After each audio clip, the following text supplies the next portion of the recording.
Good morning, everybody. My name is David Lovell, and I'm here to present a small video presentation of some of the top 17 favorite Vacherie foods from Vacherie, Louisiana. And let's see if I can get into my presentation here so you don't have to look at me and just look at the presentation. Let's see. There we go. Okay. Top 17 favorite foods of Vacherie, Louisiana as per 3 informal Facebook polls. If you're not familiar with the area, Vacherie is the little town on the Mississippi River located about halfway between Baton Rouge and New Orleans. It is on the west bank, and if you see where the little A is on the map here, you also see below it North Vacherie and South Vacherie. And it used to be front Vacherie, back Vacherie, but there's a whole other presentation one could make on just Vacherie in general. So now you kind of know where the area is. We're kind of on the outskirts of the Acadiana area. But some of the Vacherie cuisine history. If you're not familiar with the area, it was settled by the Acadians, and it was influenced by the neighboring Germans that settled down to the south. The Acadians came from Nova Scotia after they were exiled and landed in St. James in 1765. And the neighboring Germans had settled in St. Charles and St. John the Baptist Parish from the 1720s. So you had these two groups kind of mingling here. In a book of Cajun cuisine history called Stir the Pot, they say that the cuisine closely resembles that of the lower Bayou Teche region and with notable New Orleans influences. And in the book, they mention that salt and pepper are the main seasonings. They also say white bread, white beans, and seasonal vegetables are staples of the local diet. Now, as it noted in the Teche region, it had a lot of pork and influences, but what you'll also see with Vacherie is that there's beef, pork, chicken, game, fish, both freshwater and saltwater, were also very important parts of the diet. Local gumbos were listed usually as chicken and andouille, but my list is going to show a little bit different as far as their favorite gumbo. And it was noted also that fried chicken was very popular on Sundays. And this kind of goes in line.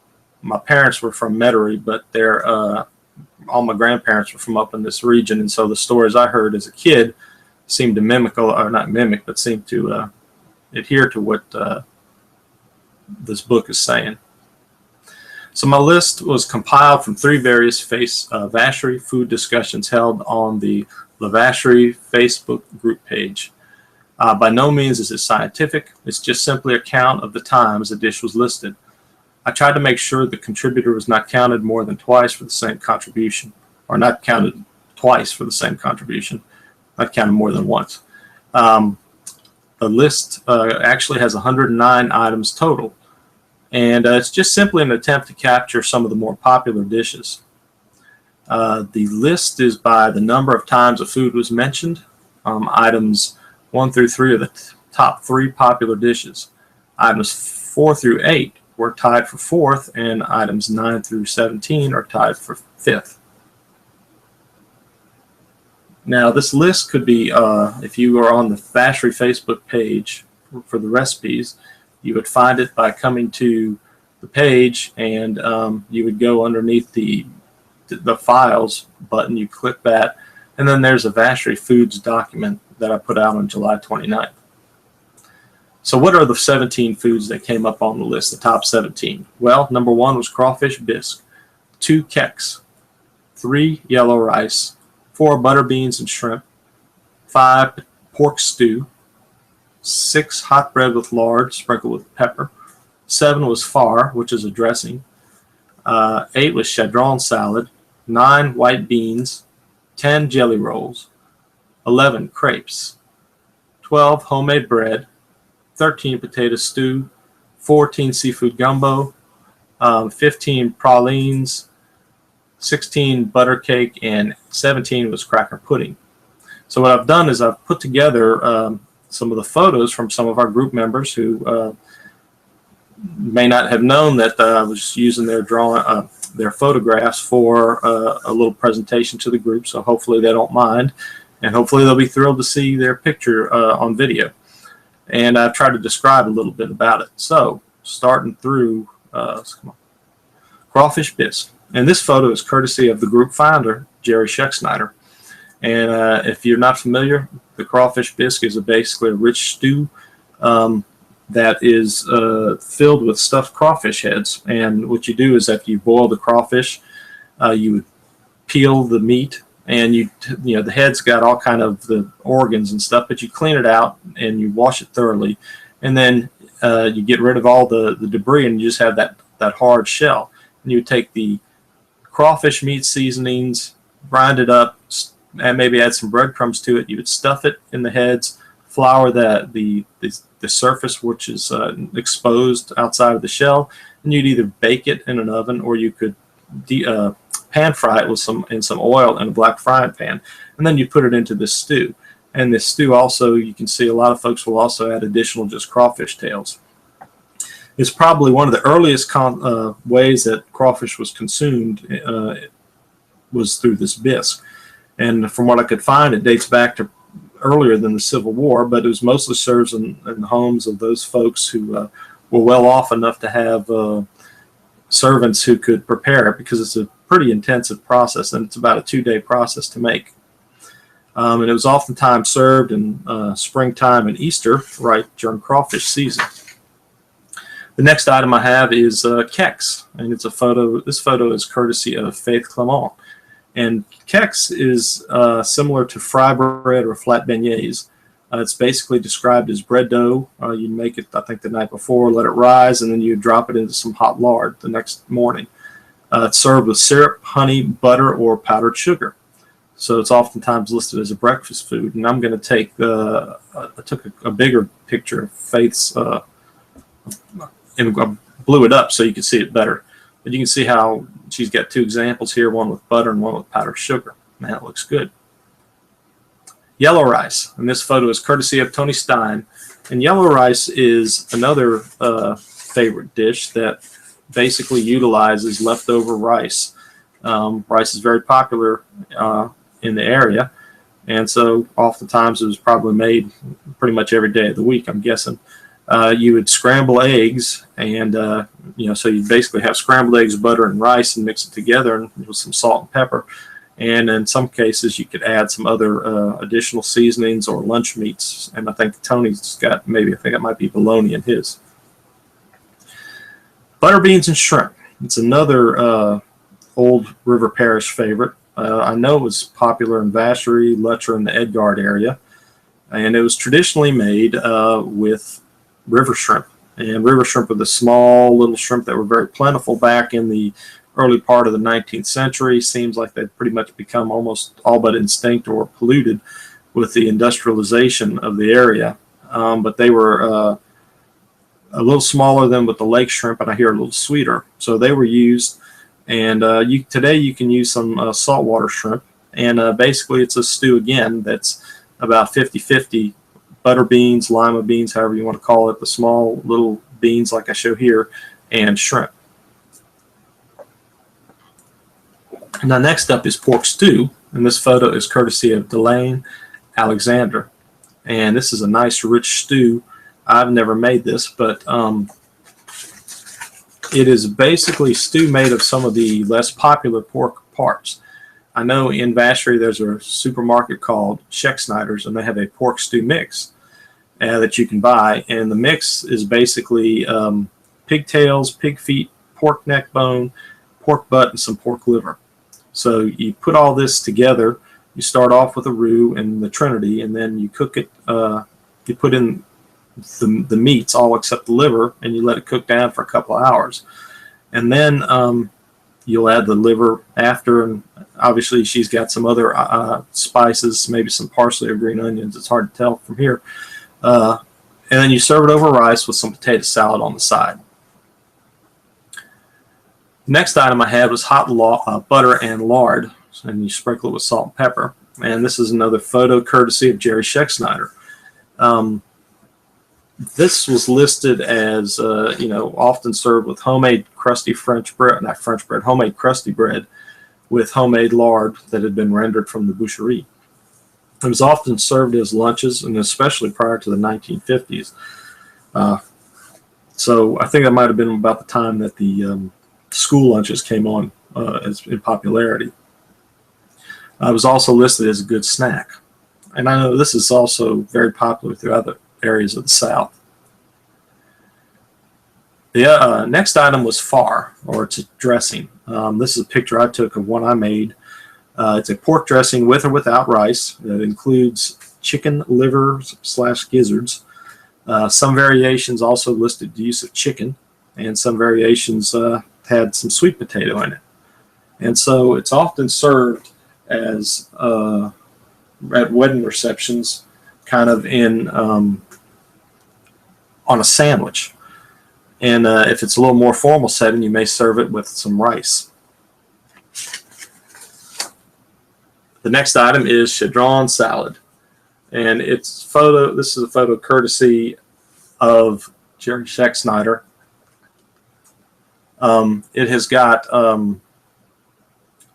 it's basically a thistle that you find out in the woods or out in the prairie area or swamps, and it's wild, and you've seen these if you're in the area in the early spring. It's about 2 to 3 foot tall. You remove the top and the stringy outer covering, and you scrape it to get to the luscious inner green parts. You cut it in the disc and put it in ice water for 30 minutes to help crisp it up. And then the vinaigrette, you can put a little vinaigrette and pour it over the top and serve it as a salad. Something else I haven't tried, but I want to try. And this picture is also courtesy of Jerry. White beans. This picture is from Clint Grenier, and white beans is a very popular dish as well. When we talk about white beans, we talk about the navy beans used for this dish. And the other essential ingredient is salt pork. But some also include some other type of either hams or sausages as well.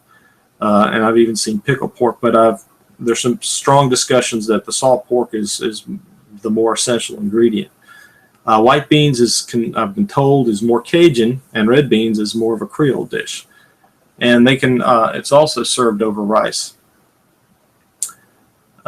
Now we start getting into some desserts, and one of the items listed is jelly rolls. And this photo is courtesy of Ada Guidry, and it's a picture of a caramel and pecan roll.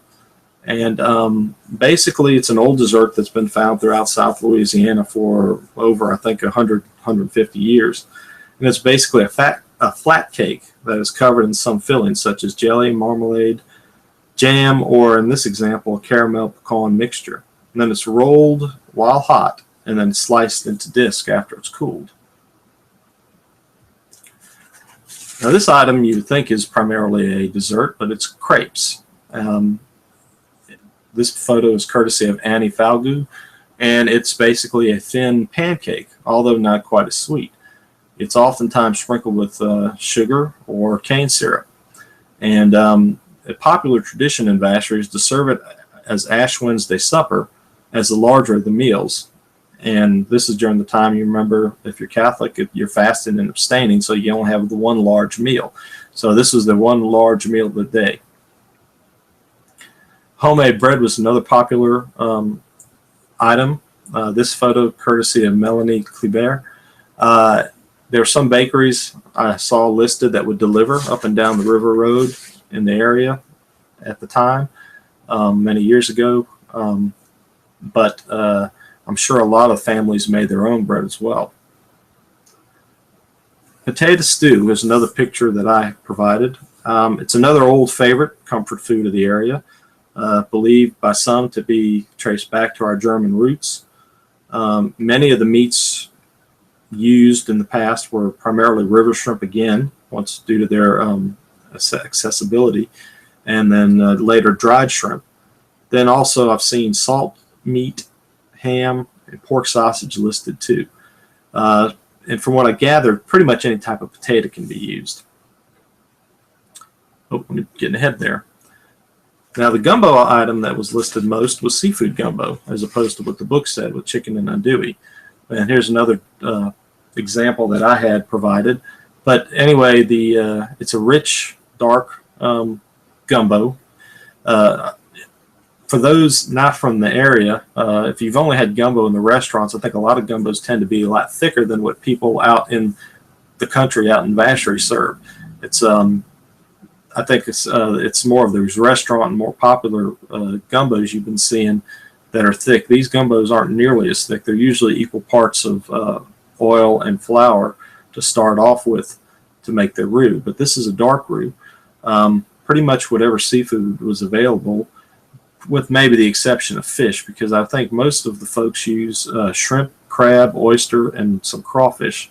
It's kind of up to your personal preference, but I don't think fish is often used. But once again, everybody's got their own recipe for gumbo, so some may use it and some may not. The thickener here, in addition to the roux, is okra. That's found in your seafood gumbos. Filet is usually used for your poultry or your chicken andouille type gumbos. There's also a debate often whether or not you use tomatoes or no tomatoes for this dish. One comment is that if you use the tomatoes, you can kind of use them on top of the okra and kind of smother them with the okra to help deslime it and then put it in. So that may be how your tomato gets worked into this dish. It's also served over rice. And unlike the chicken andouille gumbo, which is very popular, as I said, that's usually served with a spoon of potato salad and not with rice in this area. But I think there's some folks that'll do both. Let's see. Okay, pralines is the next item, and this is another photo from Annie Falgout, and it's another treat dessert. It's an old Creole candy that made its way from France. I think when it came over, the nuns were originally making it with hazelnuts, but due to the plentiful pecans in the New World, they started substituting it.